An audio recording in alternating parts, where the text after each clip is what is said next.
Good morning प्यारे बच्चों। मैं हूं आपकी एजुकेटर पूर्णिमा और आज हम हिंदी की पहली वर्कशीट करेंगे। ठीक है, तो चलिए स्टार्ट करते हैं। काफी अच्छा चैप्टर है। बदलू की कहानी इसमें सुनाई जाएगी आपको। विषय है हिंदी लाख की चूड़ियां। ठीक है, चैप्टर का नाम है। ओके बच्चों, इस कार्यपत्र के माध्यम से हम अपनी हिंदी की पाठ्य पुस्तक, जो आपकी हिंदी की बुक है वसंत, के दूसरे पाठ लाख की चूड़ियों के बारे में कुछ जानेंगे। यह कहानी है जिसका मुख्य पात्र कौन है? जिसका मुख्य पात्र बदलू है। बदलू क्या करता है? चूड़ियां बनाने का काम करता है। लेखक ने, जो लेखक है, जो ये पाठ को लिख रहा है, बदलू के कार्य का बड़े ध्यान से अवलोकन किया है। ठीक है, अवलोकन क्या होता है? किसी चीज को अच्छे से ऑब्जर्व करना, देखना, ध्यानपूर्वक देखना। तभी तो उन्होंने बदलू के काम करने के तरीकों को नीचे लिखे पाठ के अंश में अच्छी तरह बताया है। तो बच्चों, कहानी की शुरुआत कुछ यूं होती है। तो चलिए स्टार्ट करते हैं। सारे गांव में बदलू मुझे सबसे अच्छा आदमी लगता था। कौन कह रहा है ये बात? जो लेखक है वो ये बात कह रहे हैं। क्योंकि वह मुझे सुंदर सुंदर लाख की गोलियां बनाकर देता था। क्योंकि जो लेखक होते हैं वो अपने मामा के घर जाते हैं और जो बदलू होता है वो उसके मामा के घर पे रहता है। ठीक है, मुझे अपने मामा के गांव जाने का बड़ा चाव था कि जब मैं वहां से लौटता था। क्यों था चाह उसको वहां जाने का? क्योंकि जब भी वहां से लौटता था तो मेरे पास ढेर सारी गोलियां होती थी, रंग बिरंगी गोलियां, जो किसी भी बच्चे को बहुत अच्छी लगती हैं। डेफिनेटली मुझे भी अच्छी लगती है रंग बिरंगी गोलियां, आज तक भी। वैसे तो मेरे मामा के गांव का होने के कारण मुझे बदलू को बदलू मामा कहना चाहिए था, परंतु मैं उसे बदलू मामा न कहकर बदलू काका कहा करता था। क्यों? क्योंकि जो गांव के सभी बच्चे थे उसे क्या कहते थे? काका कहते होंगे, क्योंकि वो तो उसी गांव के थे। तो बदलू भी बच्चा था, तो जो सुनता था वही बोल देता है। होता है ना, छोटे जो बच्चे होते हैं, जैसे उसके बच्चे की मम्मी का नाम लेकर पुकारते हैं हम, तो क्या करते हैं? वो अपनी मम्मी का नाम से ही उसे बोलने लग जाते हैं।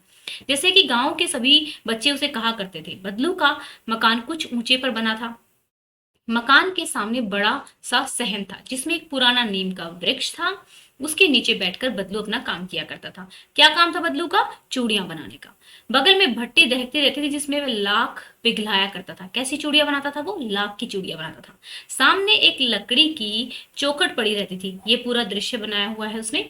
ठीक है, वह उस सलाख के समान पतला करके, जो लाख होती थी ना, उसको मतलब एक ऐसे रोड के रूप में ले लेता था। फिर रोड को क्या करता था? उसको मतलब गोल घुमा के चूड़ी बना लेता था। ठीक है, सामने पतला करके चूड़ी का आकार देता। पास में चार छह भिन्न आकार की बेलानुमा मुंगेरियां रखी होती थी, जो आग से कुछ पतली और पीछे से मोटी होती थी। आगे से पतली होती थी, पीछे से मोटी होती थी।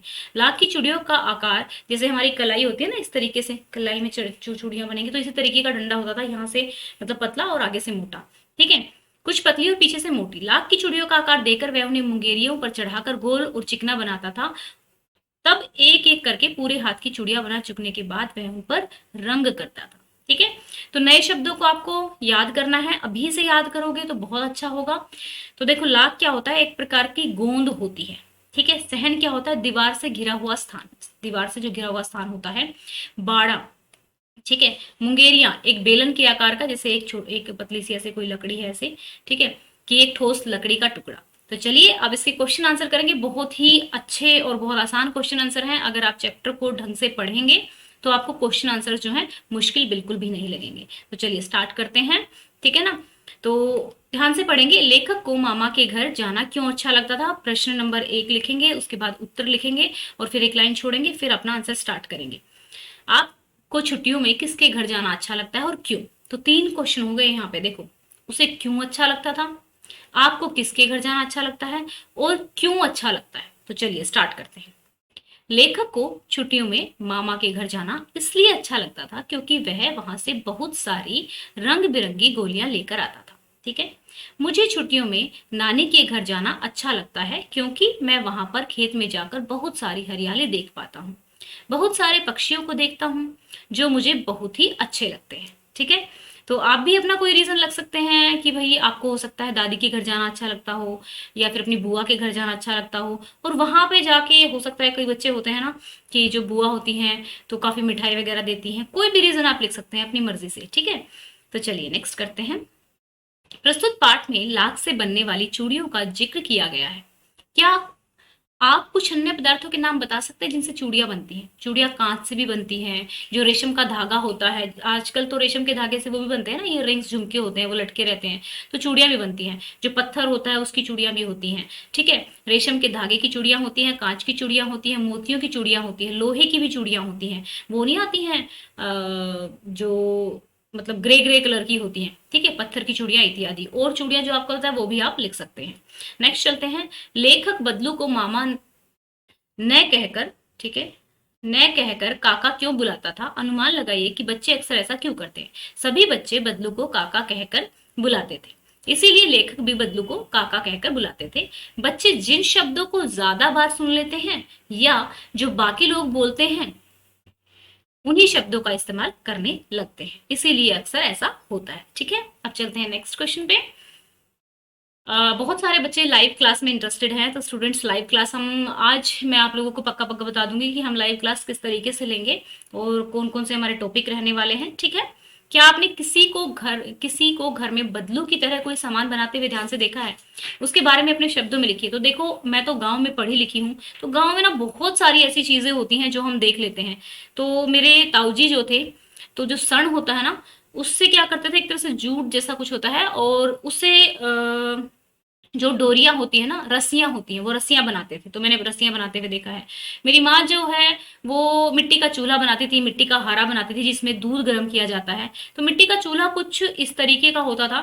उससे पहले ना, मतलब पहले तो मम्मी जोड़ में से एक तरह से मिट्टी निकाल कर लाती थी, और मिट्टी निकाल कर लाने के बाद, ठीक है, क्या करती थी, उसमें तूड़ा मिलाते थे, जो गेहूं को मतलब छोटा छोटा काट देते हैं ना, जो गेहूं का पौधा होता है उसको काटने के बाद जो बचता है वो तूड़ा होता था, वो मिलाते थे, और उसको हम पैरों से सनते थे।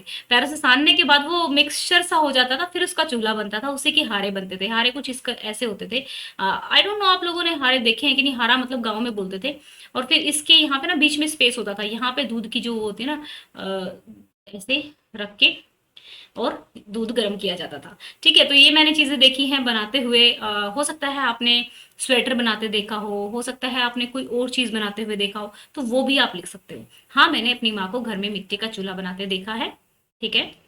और जब भी मैं नया चूल्हा बनाती थी तो मुझे बहुत अच्छा लगता था। मैंने अपने ताऊजी को चारपाई को भरते हुए भी देखा है, ठीक है? फिर वो जो रस्सियां बांटते थे उनसे चारपाई भी भरते थे।